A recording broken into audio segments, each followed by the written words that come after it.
5, 4, 3, 2, 1, 0.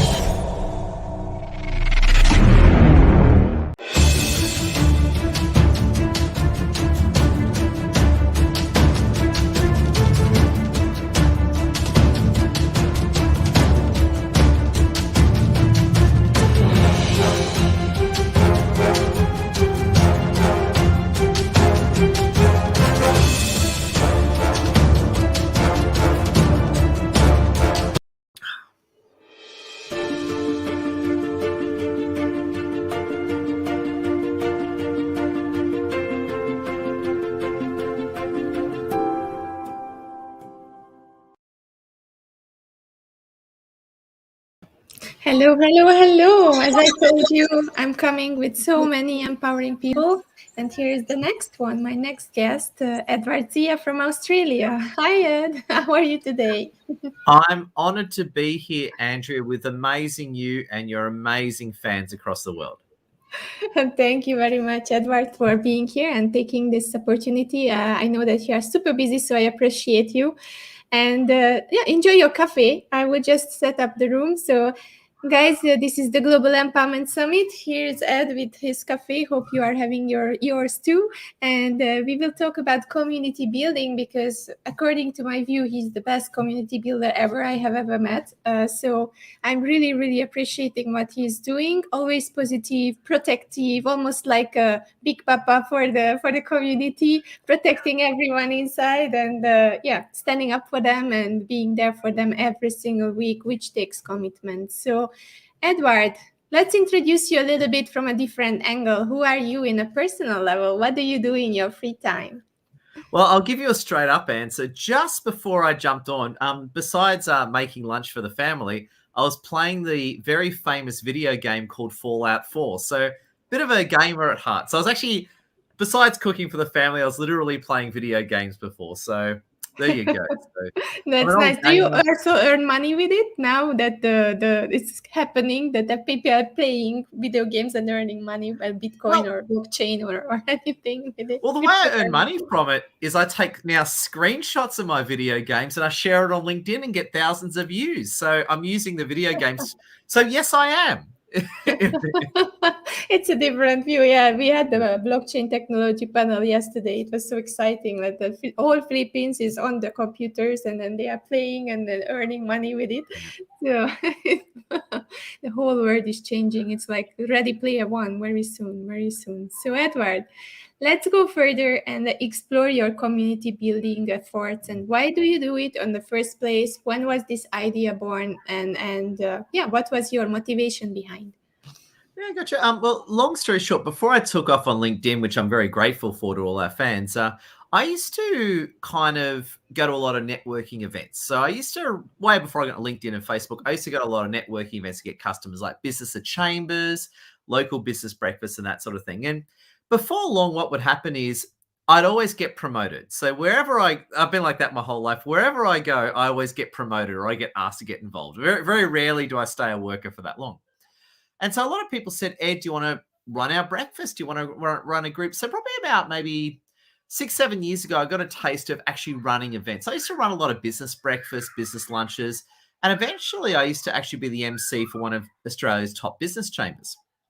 So I did a lot of that sort of work. And long story short, I then started running a lot of my own events. Natural transition, started running my own meetups, my own events.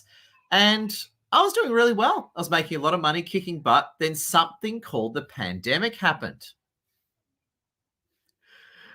And it was interesting. It was sort of like I had two choices when the pandemic started. Either change the business or shut down the business. And I actually considered shutting down my business and getting a job. I actually considered that. And after about 8 seconds of considering that, I decided to then, get back into things 8 seconds later. And what happened was, I then basically worked out how can I port my face-to-face experience online. And yeah, so in other words, the stuff that I do online over LinkedIn, ironically, I used to do face-to-face. So that's where I developed that skill. My motivation was always help other people. By helping other people, you also make yourself famous at the same time. So it's that real win-win motivation that drove me, Andrea. Yes, I understand the motivation behind, but have you been always such a good people person? Because sometimes we say that for some kind of positions like this or being a good community builder, you need to be having this kind of skills or talents or gifts to be easy with people. Did you always had that? Well, if I can slightly reframe it, it's not so much it's a skill of dealing with people, it's a want to deal with people. So, for example, I'm good at dealing with people not because I'm trying to be, but because I want to. And I think it's where it comes from. You look, let's be honest, you either like people or you don't, right? Pure and simple. I get that some people just hate people. Some people love Excel more than people. Some people just want to be left alone. And I respect that. I respect that. And I think that's point number one. If you don't like people, then community building's not for you. And there's nothing wrong with admitting that. Just if people's aren't for you, go do something that doesn't involve people. If, however, you like people, then community building is something you look at. So it's not so much a skill thing. It's not like I've learned. Yeah, it's more that it's. I'm just like you actually, because you're an example of this, Andrea. Like you're good with people not because you're charismatic or good looking, albeit you are charismatic and good looking. You're good with people because you care about people. You like people. That's obviously why we get along. Yes, I think so. I think so. And I always say in every single video where there is an Australian expert popping up that Australia is sponsored by Edward Zia. Oh, I like that. Yeah. We have a lot of people from there. Piero, we had Richard, we had Aileen, we had also Michelle. So a lot of people jumped on the opportunity, and I gave them the stage, and they are just amazing. So I really, really, really appreciate what you do for them. This is the good thing, the nice thing in it, right? To give the people the opportunity to be visible through your efforts and through your actions, basically what you do in the community. Yeah. And the good news is, and again, this is why you've done so well and why we've done so well, is it exposes the good people and the bad people. So you made that reference before you said protector, which is a very good way of putting it, right? Because, I like to say in one hand, I've got a teddy bear, in the other hand, I've got a baseball bat, basically, right? It's sort of like, give the teddy bear to the nice people and give the baseball bat to the not so nice people, right? And you have to be. You have to be part in a way. I see myself as part counselor, part prison warden. It's a bit like that. You got to help people, but you also got to push back on mean people, toxic people, because it's like anything. So, if you park your car on a busy street and leave your handbag on your car seat, you leave the window open, 900 people won't touch it, but a 901th person will take it, right? And you got to those toxic people, when you're running a community, can do a lot of damage. It only takes one toxic person to completely upset 50 people. So you got to be very mindful when you're running communities and toxic people and that sort of thing. So how do you do this job of the baseball bat? Like you are just like once you see a bad move and then you kick them out, or how does it work? So not quite. So there's a bit of a process. So what happens is it depends who they are, right? Let's say someone I know really well who's got a great track record makes a bad move. I just ignore it. They've had a bad day. Their girlfriend, boyfriend yelled at them. They've got a headache. Like it's about what you know about the person, right? And I suppose my first question is this a good person who's made a mistake, which is fine, I make a lot of mistakes, or is this a bad toxic person and is the mask slipping off? So that's the first question, right? So if I believe it's a good person who's making a mistake, I'll then go talk to that good person. And if I'm correct and they are a good person, that they'll apologize and they'll take care of it. Much like me, if I do something if I do something bad, which I have, and let's say I do something bad to you, or let's say I accidentally, not that I'm sexist, but let's say I accidentally say something sexist to you. And you said afterwards, Ed, you said that sexist remark and it wasn't good. I'll turn around and apologize and I won't do it again, right? And so to me, that's the sign of a good person. A good person will take, like me and you, will take criticism and do something about it. Bad people will deflect it. And I had an interesting one the other day where someone who I think's a good person did the wrong thing, and I started to tell them what they were doing wrong. And they tried to deflect it and blame it on me, right? And what I did was I kind of dug in my heels and I said, I'm trying to help you. You got to be careful now. And then at the moment I said that, they just backed off, right? Because they knew they were in a bit of trouble with me if they kept going down that track. So, you know, do people take responsibility or do they deflect it? If someone starts deflecting responsibility, I start getting very suspicious and I start reaching for the baseball bat. Love it. Okay. Right, really? Maybe just thump the baseball bat a few times. Really? Continue, please. And if they see the baseball bat and back off, great. If they don't, then, well, you know, they're not going to have a good day, if you know what I'm saying. Yeah, I know. And that the baseball bat, just to say to the audience, is just like a parallel here. Nothing like more than a, you know, safe things are happening here. We are not promoting you taking a baseball bat. It's obviously a metaphor, but I guess you got to show at times, and I don't like this, but I'm just telling you the truth. You got to show your teeth at times. Look, I don't like fighting with people. I'm a lover. I'm not a fighter, right? I'm not into that sort of thing. But bad people force you to do that, and I don't like it. That's why I don't like toxic people, because toxic people bring out the worst in me, and they bring out the worst in everyone, which is why I want nothing to do with them. So, and if I know someone who's harassing my clients, or you know, a man who's being a creep or something, I'm the first one to jump on it, you know. And two things: A, I don't like it, and B, I don't like them harassing my friends. Pure and simple. Beautiful. I remember you live telling about this, and it was just amazing how you handle the situation. So thank you very much for being like this. And then let's go further. I'm just so curious. Like, what are the steps? You know, if you want to start a community, you have this idea. Okay, I want to have a big community. And now you have a lot of followers, right? And your LinkedIn is already up. You use Meetup to push your community. I saw more than 9,000 people in your Meetup community. Right? If I remember. Yeah, and as you know, for Meetup, 9,000 is a lot of people. Like, in terms of LinkedIn followers, 9,000 zero, but for Meetup, 9,000 is a lot of people for a Meetup. So we actually did some numbers the other day. Lassie's suggestion, we're actually Australia's largest business meetup, which we're very excited. Australia's largest business meetup. Congratulations and kudos to you. You are working on it every single day so hard, Lassie, and you also. So it's just an amazing job. So where does it start? After you have the idea that you have a community, how do you make sure that the right people are joining in? The name of the community, where you promote it, or how does it start? Yeah, I think a lot of it starts on your own behavior, right? So I'm pretty much you'll basically attract yourself, more or less, right? You tend to attract yourself to your community, people like yourself, right, that you get along with. And when you start out, you're meeting, and this happened to me, especially when I started a pandemic, right? You're meeting all these new people, and there's people everywhere. So it's a bit like starting a new job or a new day at school. There's all these people, and it takes you a while to get to learn everyone. Who can you trust? Who can you not trust? And what I find is, over time, the good people stick together and the bad people kind of out themselves, right? They kind of, and when you know a good person a mile away, the bad people, it usually starts, you might see them say something or do something. Or I'll give you an example. I'll give you a very funny example, right? And I actually so long story short, there was this older guy, this is maybe about 4 or 5 months ago, coming to our events.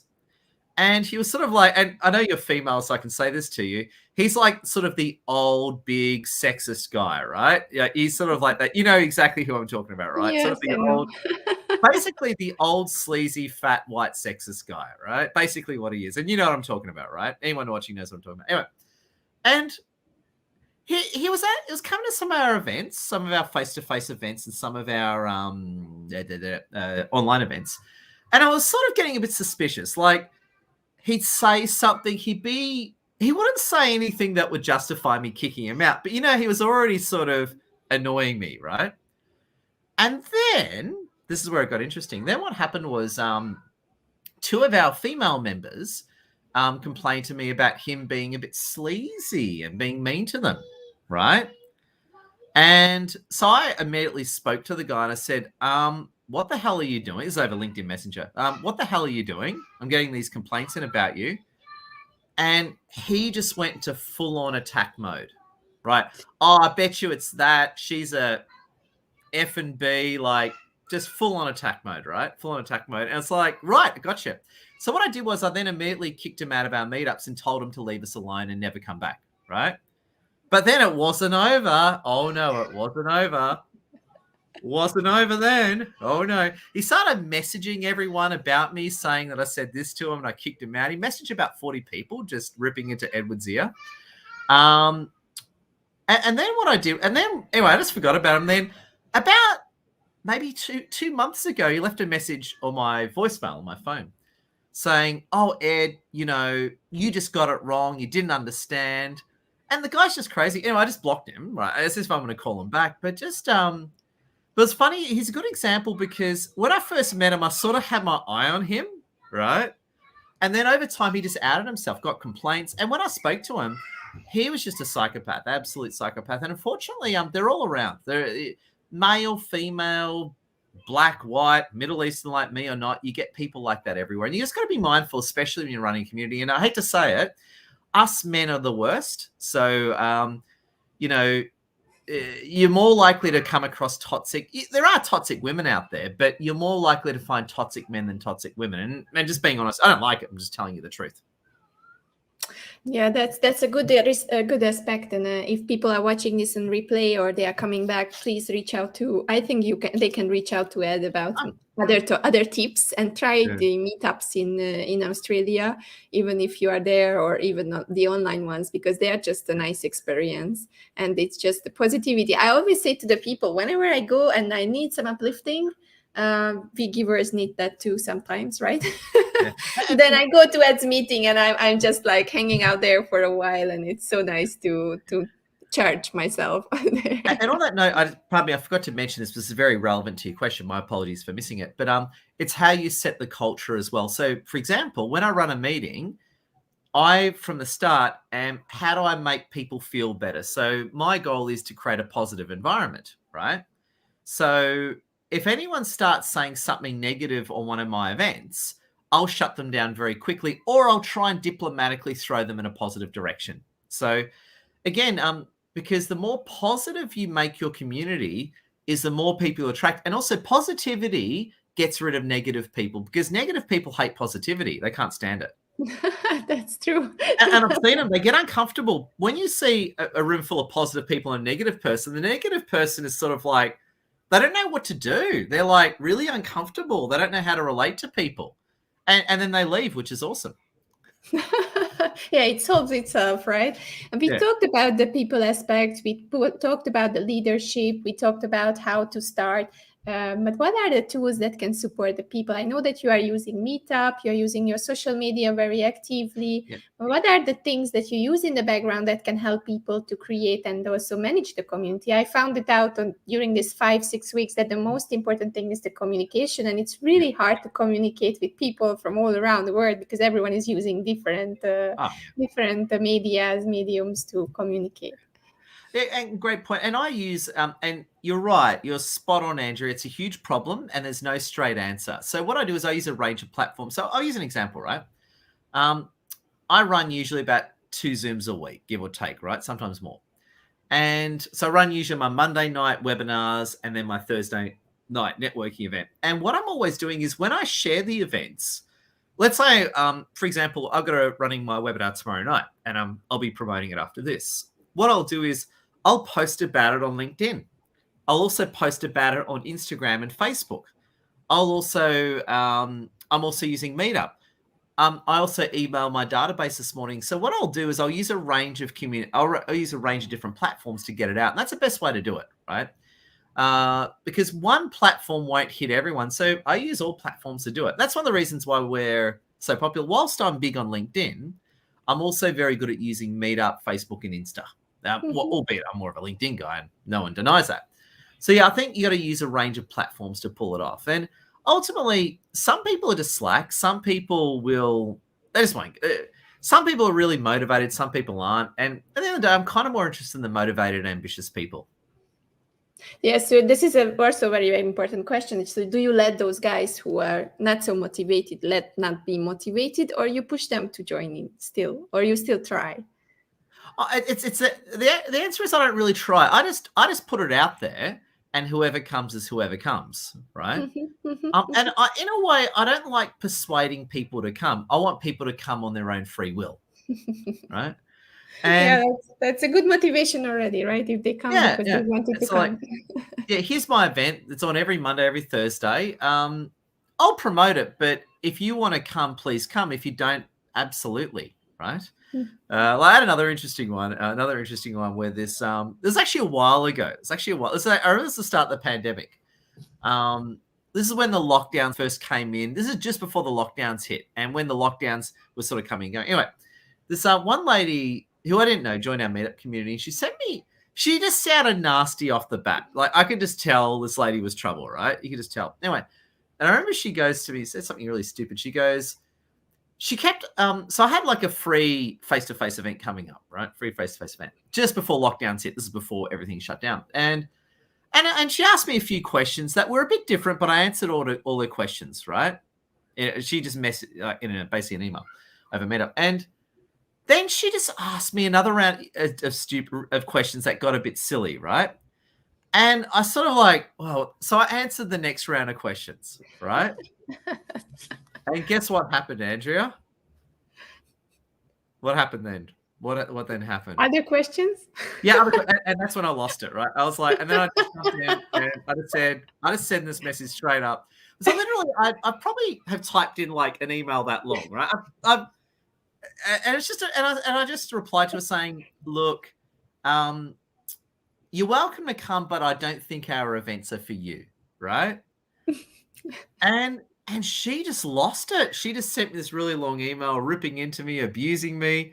And then what I do is I then just kicked her out of our meetup. And I'm like, man, I'm so glad she didn't come, right? I'm so glad. And it's funny actually how toxic some people are, because imagine if she did come to one of our events and she's doing that to everyone. And I bet you she does. Like, she would do that to her own children, probably. She'd be that sort of lady, right? So you got to be very mindful of those sort of people. But the thing I say to anyone is you got to kind of set your culture, go for it. And you got to protect your own. You got to protect the good people. Like, for example, if you told me someone was harassing you, Andrea, I'd be straight on it. I'd be like, if I didn't know the person, I'd kick him. If I knew him, I'd be, hey, why'd you say that shit to Andrea? What's going on?